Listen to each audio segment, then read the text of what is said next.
Good morning, everyone, and welcome again to Word of Faith Responds. It's so good to be with you this Monday morning. We're so glad to be able to share with you everything that Jesus has done in our lives. You've been hearing now for several months about what God has done in the lives of the people at our church, Word of Faith Fellowship, and we have enjoyed sharing with you. Today I have Robert Lowry with me. Robert is a minister in our church. He is a teacher, he's a preacher, he is part of the ministry of the hospital ministry. He also does some prison ministry. He's just a real blessing in our church, and we just love having him. Robert actually came to our church in 1987 with his family, but you're going to hear about Robert's life before he came to know Jesus, and you're going to see the transforming power of God. God had such a wonderful plan for Robert, but Robert didn't know that for the first 35 years of his life, and he was going down the wrong path for his life. And it's amazing. God actually spared his life about 6 times. He went to Vietnam. You're going to hear about some things that happened very serious in his life in Vietnam. You're also going to hear about his life growing up in Michigan. And so it's a very powerful testimony. And as you hear it, I believe you're going to be touched. I believe you're going to be encouraged today about how much God loves all of us. Yes. So I'm going to turn it over to Robert. Robert, let's hear from you. Okay, thank you, Mark. And thank you, Jim, for having us on. And I just want to thank everybody that has been praying for me over these last weeks for this program. And I was born in Michigan, Pontiac, Michigan. And my parents had just graduated from high school. And my dad was the everything athlete at that school. He had a full scholarship already planned to Michigan State University in football and track. But they had to get married, and I was born. And he also was taking care of his parents from Indiana who were both dying with sugar diabetes. And he had a younger brother he was helping to raise. So he had a full deck in his hands. But throughout all that, he did wonderfully. I mean, to be that good of an athlete and still have an all-A student, it was amazing. And so growing up, because of that, he made sure in our house there was no drinking, no smoking, no drugs, no running around. It was athletes. You're going to be an athlete, and you were going to follow in his footsteps. And I didn't realize this, of course, as I got older I did, but he was really grooming. He named me after him. I'm a junior. And he was really grooming me to take that spot that he could never take and go on and fulfill that like he wanted to, and he couldn't do it. So I had that kind of a thing growing up around me, and I didn't really realize it till I got a little more older. It started becoming very aware of it. But because of that kind of an upbringing, even in grade school, every sport there was that you could play, I was in it. They had what they call organized, county organized marble tournaments. I won all those. I had all the marbles. Of course, my mother would say, "You're going to give those marbles back to those children." So I had to do all that. And then as we got into junior high school, it was time for other sports. And of course, in myself, football wasn't for me. I just really didn't have it. I was telling Mark, I played flag football, where you just touch them. And so as I was going into junior high school, I started hearing from the coaches, this hasn't been that long. My dad was only 18. So here I am coming along. It's not that many years later. Your dad was 18 when they had you. Yes. Is that right? Okay. Yes. Now, was your dad actually, was it football was his main sport? Football Is that what was, he was a champion and yeah, got a scholarship? He was all-state and honorable mention All-American in football. He played all the positions. He was a great athlete. And as I went up to started at junior high, and some of those I went through the same schools. And they would say, "Hey, we got a Robert Lowry Jr. here, and are you going to play football?" and all this kind of thing, and it would be causing me to really get kind of closed down. So unbeknownst to me, I didn't realize I was doing this, but I was making vows on the inside of me. I'll find something that I can do that will go even beyond that. And I didn't know what it would be. I had no idea what I was saying. He took me to archery. I was a state junior archery champion. He took me to rifle. I was in a rifle contest. He took me, he loved to pitch horseshoes. So I pitched horseshoes. I was the county champion in horseshoes. Everything, all these things, that's what we did all the time. In our house, it was sports, it was fishing, it was hunting, it was everything to do with that kind of a lifestyle. But the good side of it was no drinking, no smoking, none of that. You weren't going to be an athlete if you did that. So you couldn't do that. And I was grateful for that part. But through all this, I have to add, we never attended church. My family was not a church-going family. So we didn't have that in our life. So one day, my dad said, it's time. I'm 16 now. And I got working papers. And he took me down to the bowling alley. And he took me in there and he said to this man who was the manager, he said, put him to work. They knew him well there because he's a good bowler too. He bowled there. And he said, put him to work. He's 16. He's got his working papers. And he needs a job. So those were harder times, you know. We didn't always have the money. So I started working at the bowling alley setting pins. And that's where you set back in the back. They throw the ball. You jump down. You put all the pins back in the rack and put the rack back down for them. And so I thought, well, this is okay. But then I found out when I was there, I get to bowl for nothing. I mean, because I'm a pin setter. I can just get one of the other guys to set the pins, and I don't have to pay. I just pay him something. So I started bowling, practicing. Because all these sports, you know, come easy to me. So Frank, there was a guy named Frank there. He was like the manager, and he turns out to be the gambler and the one that was over everything there in the bowling alley. He saw me, and as I was practicing and things, that he come over to me one day and he said, listen, you got great potential. I'm going to take you under my wing. I can train you and teach you how to be good at this. And he said, I believe that this can come out for a good thing for you. And I thought, well, maybe this is what I've been saying on the inside of myself for these years. I'm going to find something, you know, that I can do. So it turns out I would bowl no less than probably 100 games a week. And he was helping me. And he would teach me how. You know, there's a way to line yourself up and play the lanes. And he would teach me everything. He was a gambler. And basically, too, he was going to use me. He wanted to get back into gambling, and he was going to use me to gamble for, you know, and he was going to back me financially. So I didn't know all that, but that was happening. He was building that. And so as that was going on, and I kept practicing, I'm still in high school, and they had a bowling team at the school. So I went out for the bowling team, made it, and became the captain of that team. And so I felt like at least I'm doing something with the high school.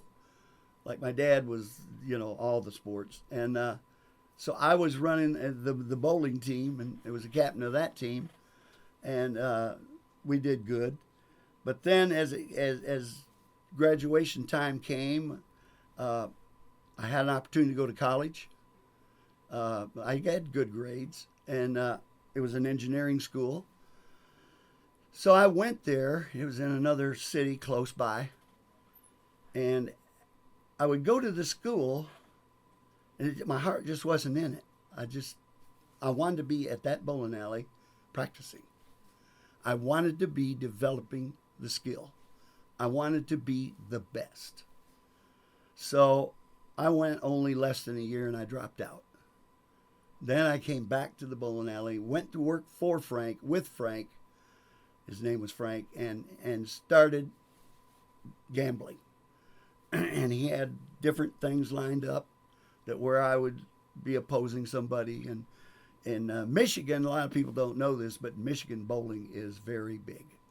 You know, in some areas of the country, it's maybe not. But in Detroit area, the Michigan area, it's huge. You have no trouble finding competition. So I started doing that, and that was going along. And then he taught me how to adjust on the lane to make it look like I was no better than any of the rest of them. It's what they call a sandbagger. You don't really let people see how good you are, because if they did, they wouldn't play against you. So you have to kind of make it look like you're average like they are. So he taught me all that, and I could do that. And then I was on a team that he had, and I had many match games and things like that. And then it come time, the Vietnam War was starting up, and the draft was coming. And because I wasn't in college, and I wasn't married with no children, I was going to be drafted. So Frank said to me, he said, that's not for you. You're just not the foot soldier type. You need to join the Air Force. Just go join the Air Force, and you'll have a better opportunity to get the kind of training you want, a different kind of a background with them, and you'll get to bowl and all this kind of thing, you know. So I said, okay. So I went down to the recruiting office and signed up. And by all this time, by everything going on, I was reaching the age of 21. And like I told you before, no drinking, no smoking, none of that.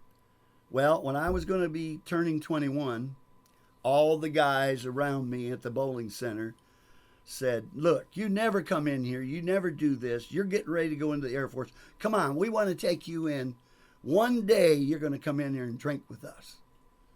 Well, I didn't really want to do it. I didn't know how to, work with them. So, because I was going to be leaving shortly, And so I did that night, turning 21 years old, and it was a big mistake. Because I didn't have any capacity. I don't know how you talk about drinking, but it wouldn't take much for me to be inebriated, I guess you'd call it. So the bar closes at 2:30 in the morning, so I'm on the way home at like 3, and I lost control of the car and hit a tree straight on. And it hit hard. And I didn't know how badly I was hurt, but I knew I was hurt. I got out of the car, and I managed to get up to the road. And a guy came along driving on the road and stopped. And he said, "Can I help you?" I said, "Yes, sir. Could you take me home to Hospital Road?" That's where I lived. He said, "Sure, I know where that is." So he drove me to my house that night, and here's my car, into that tree.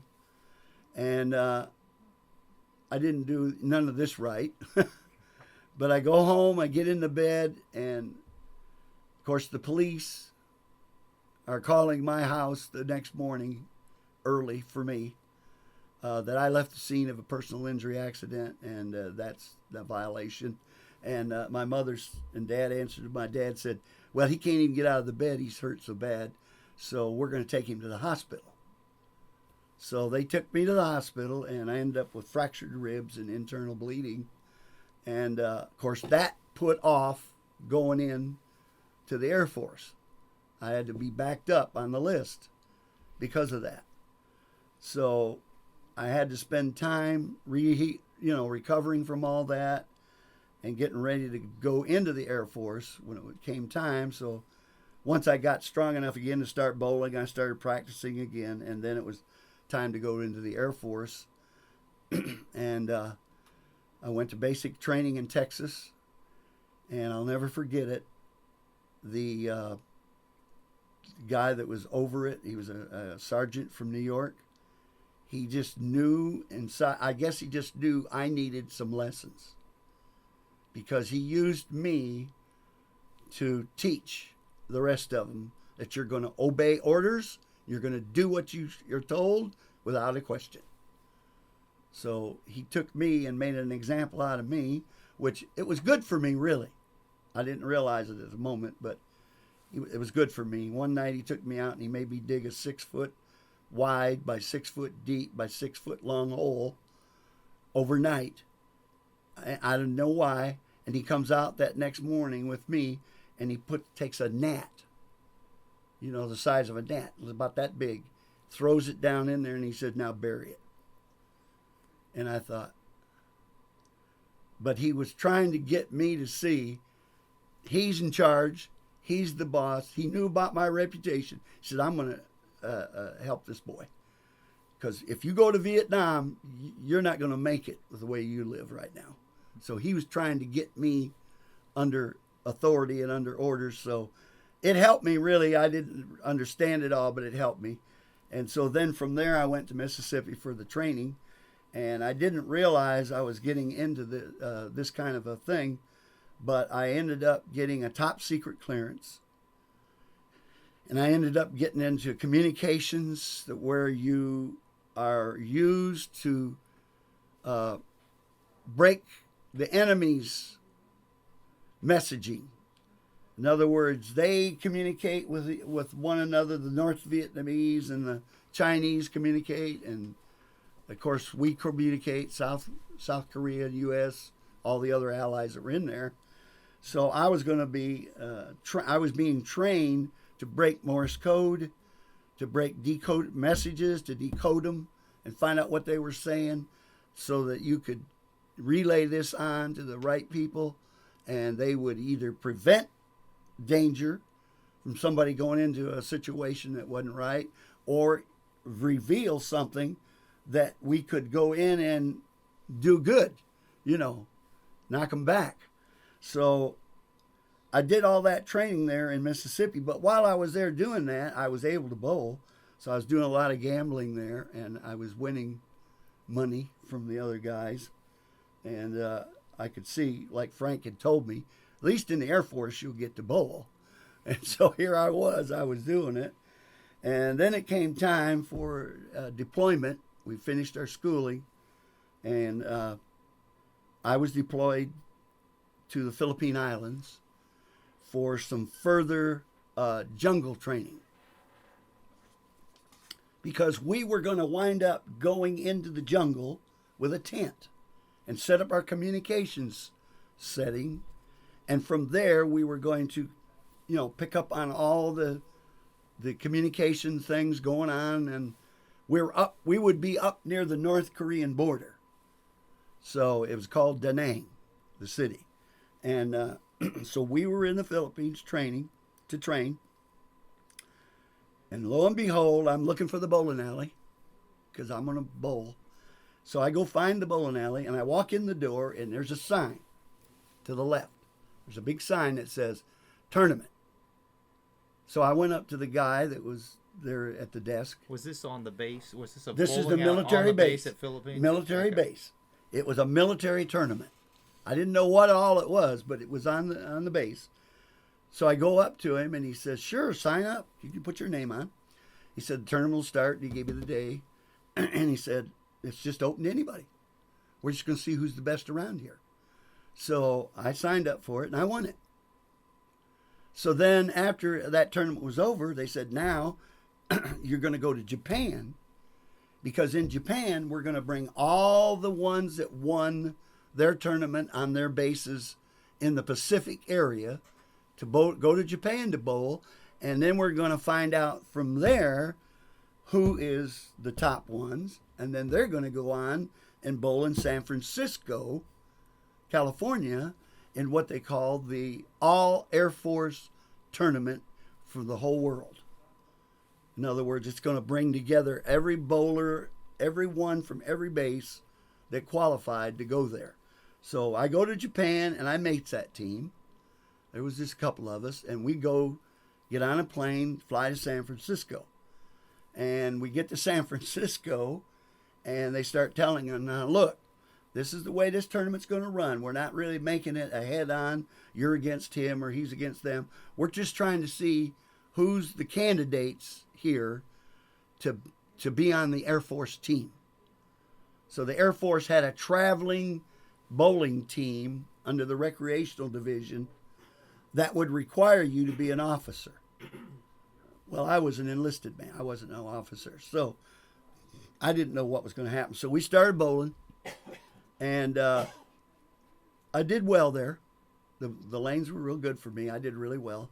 And after it was over, a guy come to me, one of the officers, and he come to me and he handed me a piece of paper and he said, "Now look, you made this team, and we need you. So you're going to have to go back to the Philippines, take this paper with you, take it to your commanding officer, and let him know you're going to be being transferred to Lowry Air Force Base," my last name, Lowry Air Force Base, Denver, Colorado, for officers training school and bowling.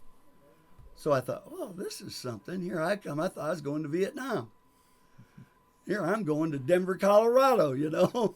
And so I get on the plane and we fly back to the Philippine Islands, and we get back there. And of course, it was too late that day. But the next morning, I got an appointment with our commanding officer, who, by the way, he was directly under the Pentagon.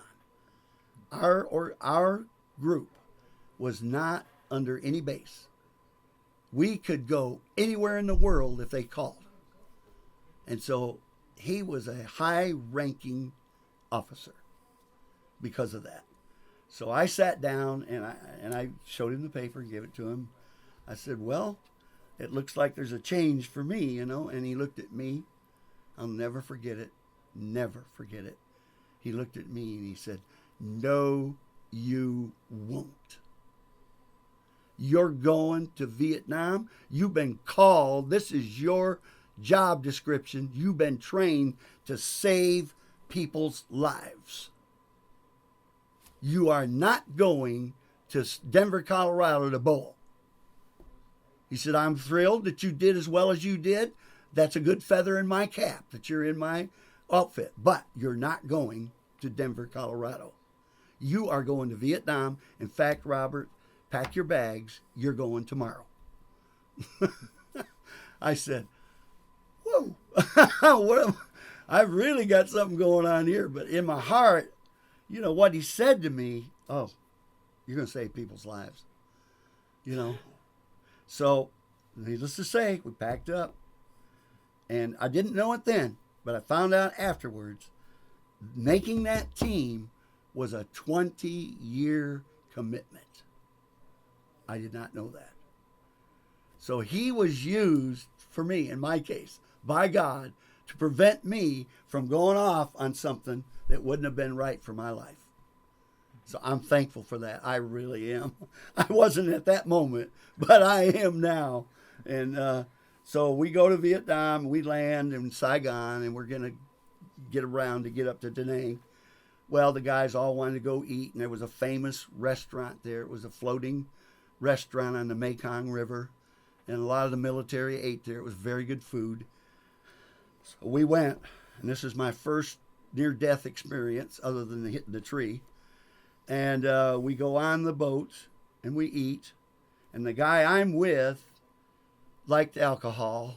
He liked to drink, and he said, "Let's leave, Robert. I'm ready to go. I want to go downtown to the bars."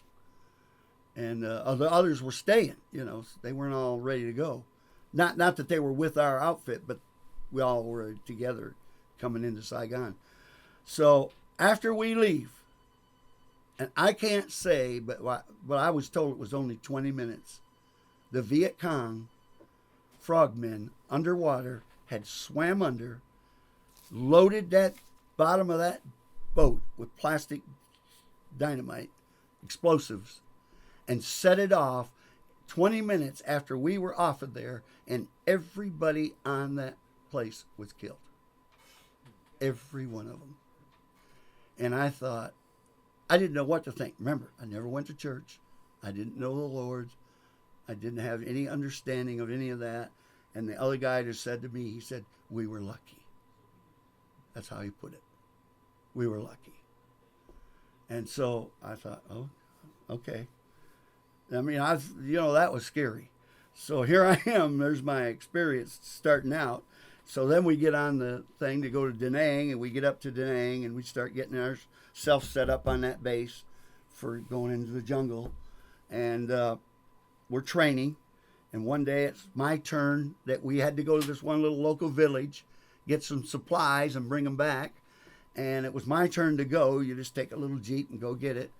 And this guy with me, one of the guys that was with our group, said, "Look, Robert, I really need to go."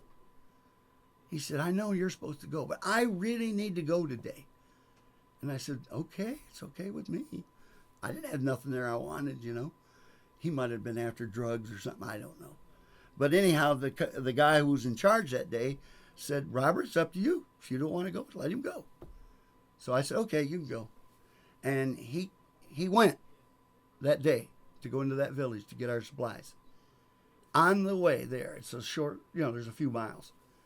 He was overrun by bandits. They had bandits in Vietnam too. Not just the Viet Cong, but there was what they call bandits. And they had overrun his Jeep, stopped it, killed him, took whatever he had on him, stole that vehicle. And I thought, that was supposed to be me.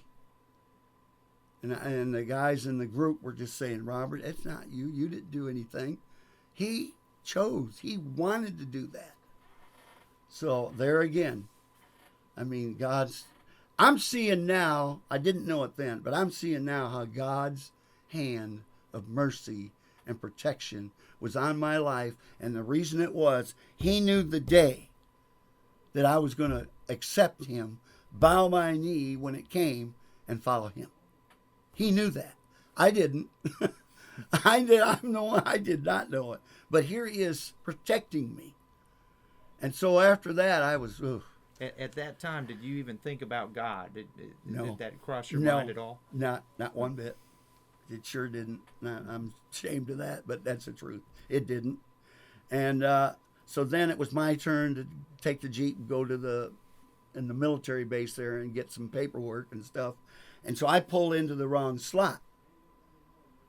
I actually pulled into Nguyen Kie's parking spot. Nguyen Kie was the leader of South Vietnam. I did not know that was his parking place. So I pull in it, and I'm ready to go in the place to get some papers. And there's three South Vietnamese soldiers, pointing a rifle at me. And I don't speak their language, and they don't speak mine. And I'm going, what have I done, And a guy come out, thankfully. Somebody come out of one of the doors there, and he saw it, and he said, "Oh, wait a minute. Get back in your Jeep and pull out of there." And so I got in there, and they were looking at me. And I got in there and pulled that Jeep back out of there. He got out of there. And he come over to me after, and he said, "Do you know whose parking spot you were in?"